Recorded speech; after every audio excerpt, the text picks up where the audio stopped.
Hey, it's Alan, and I just wanted to let you know that you can now listen to the ongoing history of new music early and ad-free on Amazon Music, included with Prime. Most people want to leave this earth being known for something.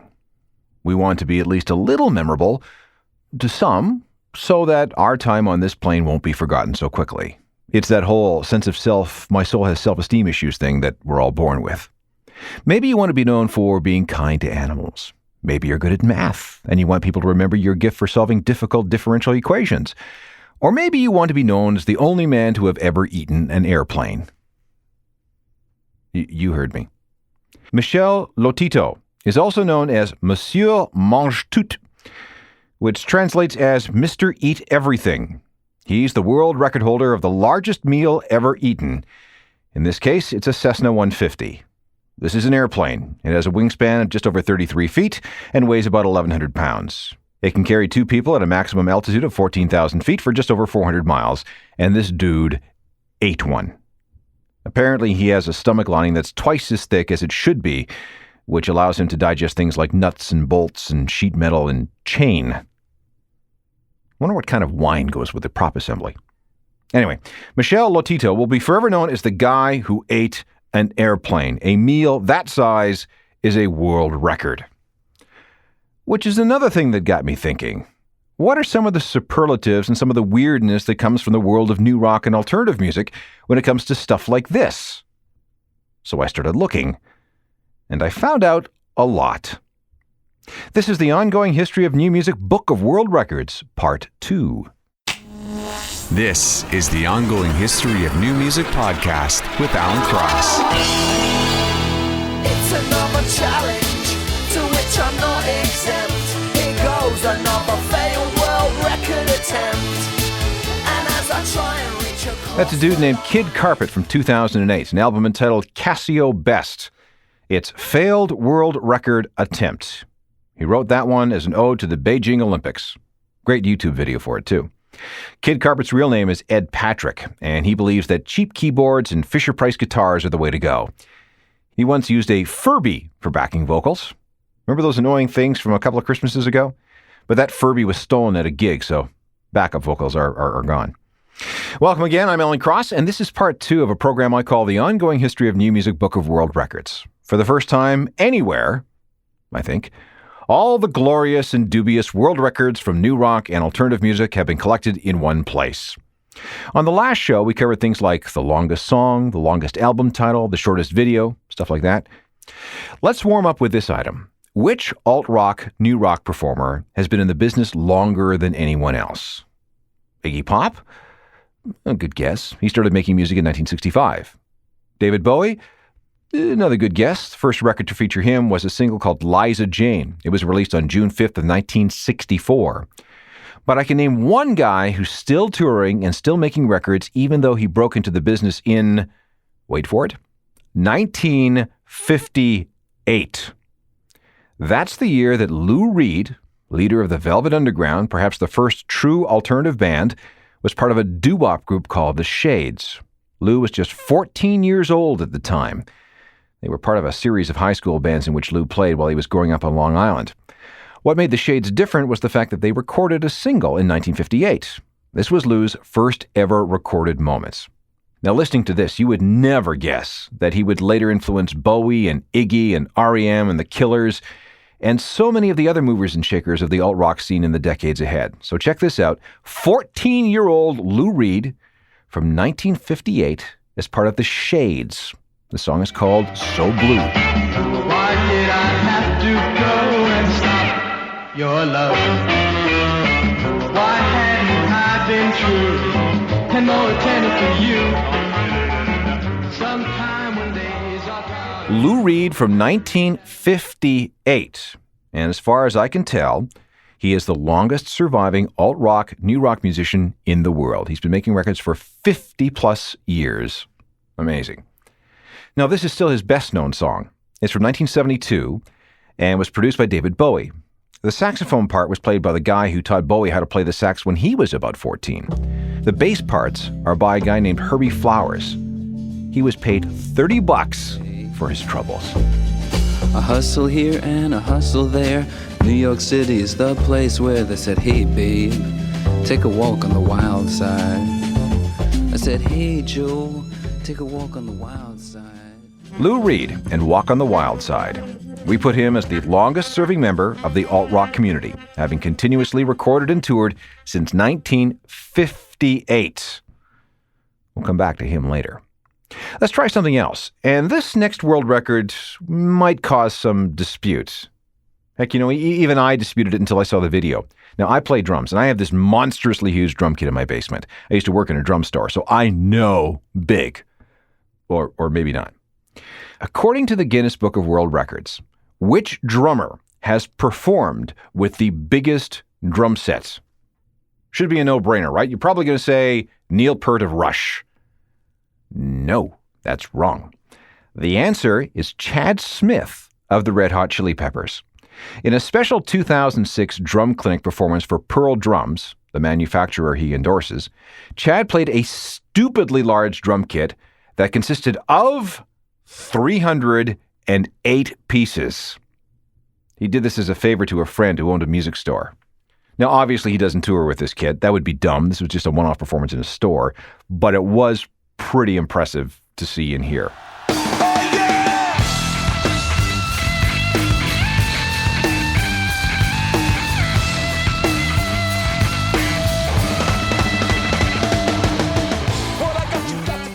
The Red Hot Chili Peppers with Give It Away performed live in Hyde Park in London with Chad Smith on drums, of course. By the way, that Hyde Park concert involves a record of its own.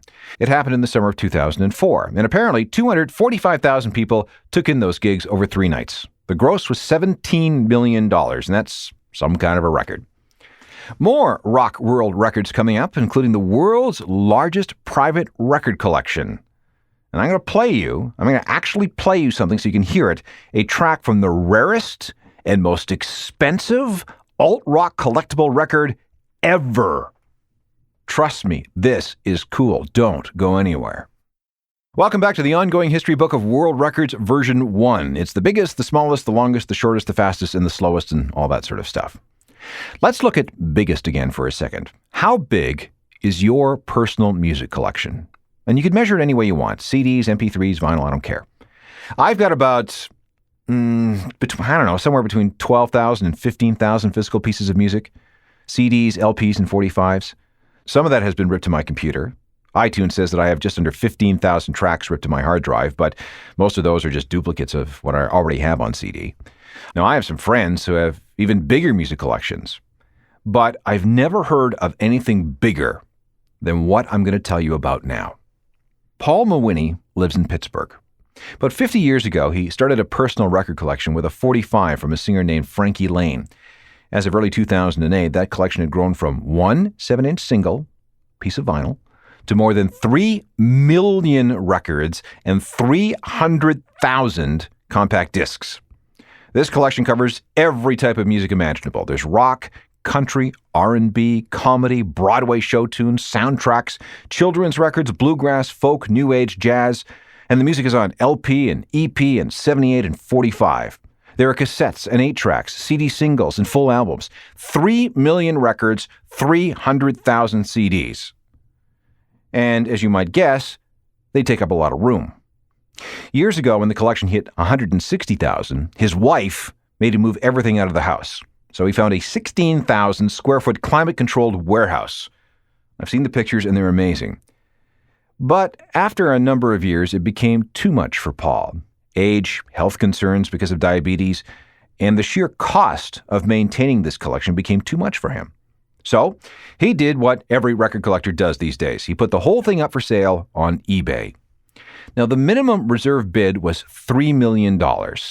Which was pretty good because if you were to buy the equivalent number of songs on iTunes, that's about 6 million songs, by the way, it would cost you just over $5.9 million. Estimates are that Paul's collection, with all its rarities, is worth closer to $50 million. This is what the appraisers have said. So you could have a $50 million record collection for $3 million. Unfortunately, though, that eBay auction fell through. The last time I checked, no one had bought it. And let me tell you something, if I had an extra $3 million and a place to put those records, I'd buy it all in a second. So Paul Mawhinney, reluctant owner, still of the world's largest private record collection. Now go there to forget all about you. That's a guy from Brooklyn named Kevin Devine with a track called Guys with Record Collections. I wonder if anyone has written about Paul Mawhinney and his collection. Now, speaking of record collections, what would be the most valuable thing that anyone could have in theirs?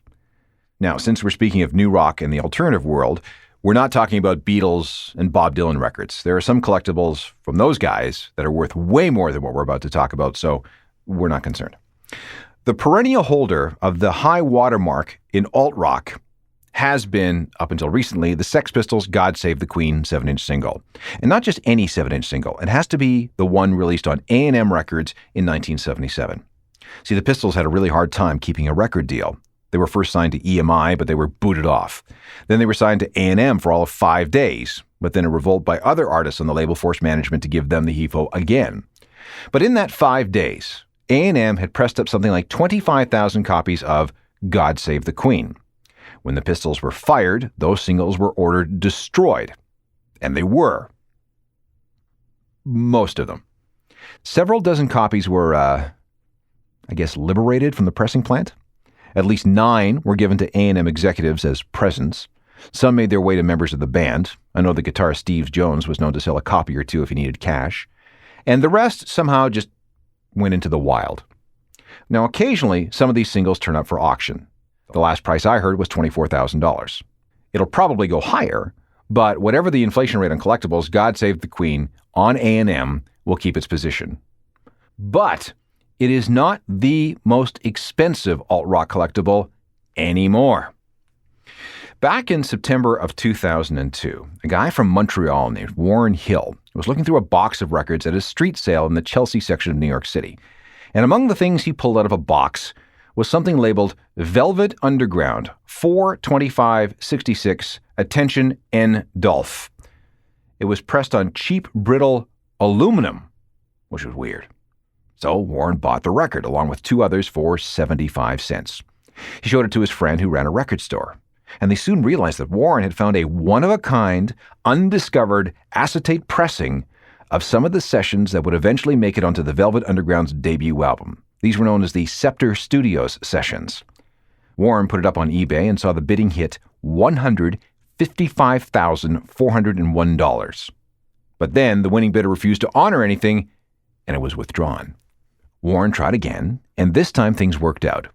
It sold to a buyer for $25,200 in December 2006, making it, for the time being, the world's most valuable collectible alt-rock record. Now, a brittle aluminum acetate such as this cannot be played more than 24 times because it'll just wear out and be destroyed. However, someone was daring enough and had the foresight to rip it to MP3 so we could all hear it. This is crackly, it's lo-fi, but this is honest-to-God history. It's a test pressing from the band considered to be the first alt-rock group ever. It's Lou Reed and the Velvet Underground with a different take of the song Heroin. 'Cause it makes me feel like I'm a man when I put a spike into my vein. Then I tell you things aren't quite the same when I'm rushing on my run. Now that's cool. That's what a $25,000 Velvet Underground collectible sounds like. It's an alternate take, a formerly lost and unknown take of Heroin, one of the key songs in the first Velvet Underground album from 1966. Okay. Now let's go to the other extreme. If someone was willing to pay $25,000 for an old Velvet Underground album, how much would someone pay for a brand new single from a brand new unknown artist? This is where we get to the Thurston Revival. This is the professional name of Dan O'Donnell, a Vancouver-based performer who released 100 vinyl copies of a song called Somewhere There's an Angel in 2007. The retail price of this single was $200. By now, you're probably thinking this guy is nuts. I mean, $200 for a single from a guy that nobody knows? Well, let me explain. Dan looks at this as an art project, a statement on the commodification of music and how this kind of art has been devalued in the minds of the public. But as you might guess, there's more to this. 10 acclaimed British artists each designed 10 sleeves for this record. So this adds to the art project aspect of the whole thing. And everything has been exhibited in galleries too. But would you like to hear it? Dan says that this song was inspired by the classic Arthur Miller play The Crucible, and it took him 2 years to write. So here we are. It's Dan O'Donnell working under the name The Thurston Revival with Somewhere There's an Angel. And you'll be kept safe and secure out of reach of the weather, in touch of diseases the Almighty Jesus could cure with one. Dan O'Donnell, otherwise known as The Thurston Revival, with a song called Somewhere There's an Angel. He put 100 copies on sale for $200 each. And as far as anyone can tell, this is the highest price ever put on a debut single. I have one more world record for you before we're done. And before we go any further, I have to ask this. How fast can you dance? Yeah, okay, we'll see. Hang on. This is version 1.0 of the ongoing history book of world records. We're looking at some of the superlatives from the new rock and alternative rock scenes. A few minutes ago, I asked, how fast can you dance? If you're into DJ culture, you'll know what BPM means. It means beats per minute. It's a measurement of tempo. It helps DJs with their music selection for the dance floor. It's also handy for other things. For example, I know that if I want to go for a fast jog with my stride, I need something that's about 170 beats per minute. Rock and hip-hop run in a range of 80 to 100 BPM. House music is somewhere between 120 and 135. Then we get to certain types of techno with names like gabber and speedcore. And then you're talking about 200 beats per minute or more, which is really fast. But to my knowledge, nothing is faster than what Moby did. Yes, that Moby. Mellow, tea-drinking, vegetarian Moby. In 1992, he released a single called I Feel It. On the B-side was a track called 1000. Why? Let me play it for you.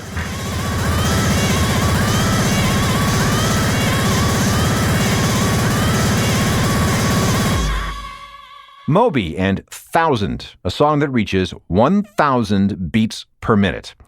It's in the Guinness Book of World Records as the fastest dance song ever, although that is being disputed. You see, when a song reaches 1,000 BPM, it's known as extratone, and since 1992, technology has allowed for composers to create songs with BPM counts of upwards of 15,000. However, none of those songs have ever been a hit single. Moby's 1000 reached number 38 on the British charts. So we'll go with the bald vegan from New York as the guy with the fastest dance record ever. I hope you got something out of our look at alt-rock world records. We could actually go on and on here. I've lots more, but we'll save them for version 2.0. I'll do my best. Oh, here's a new one now. Who is the world's fastest rapper? That's from Jane in Calgary. Okay, last check, it was Rebel XD, who rapped 852 syllables in 42 seconds at a competition in Chicago on July the 27th of 2007. Good, that's fine. That's all. Brian in Toronto wants to know about the largest group rendition of Smoke on the Water. Okay, 2006, Kansas City, Missouri, 1,721 people riffing at the same time. However, on October 26, 2007, in the town of Shillong in the state of Meghalaya in India, 1,730 people played Bob Dylan's Knockin' on Heaven's Door in unison. No, it's not. We're done. Next. Oh, God. Stop it! I'm out of here. Research help from Natalia Ribeiro. Technical production by Rob Johnston. I'm Alan Cross.